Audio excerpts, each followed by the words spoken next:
Dans la photo d'Hunger Games, on remarque que l'entrée est présentée avec une arche de fer où il est écrit Victor's Village, c'est-à-dire le village des vainqueurs.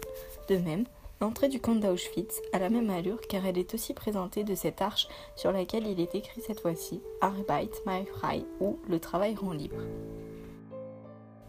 L'insigne d'or des Hunger Games ressemble étrangement à l'insigne de la Luftwaffe, qui est l'armée de l'air nazie. En effet, nous voyons sur les deux emblèmes un oiseau qui est en plein vol, tenant l'un une flèche, l'autre un éclair.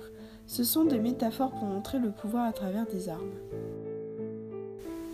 Tout comme l'Allemagne nazie, la place de la ville du Capitole, représentée dans le film, ressemble au rassemblement d'avant-guerre de l'Allemagne nazie. Avec ses milliers de spectateurs et supporters se tenant devant les drapeaux et le podium où le dictateur pousse sa propagande. Le peuple riche de Panem est en accord avec les idées du président Snow, exactement comme les nazis l'étaient avec Hitler. Malheureusement, si ces deux populations n'étaient pas en accord avec les idées de leur dictateur, elles auraient été exécutées.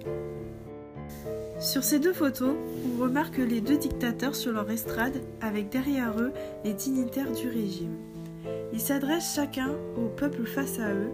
La surélévation des dirigeants montre leur supériorité face à un peuple soumis.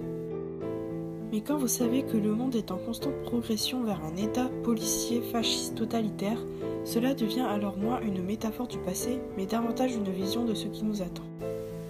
Vous ne pouvez pas dire que vous ne saviez pas.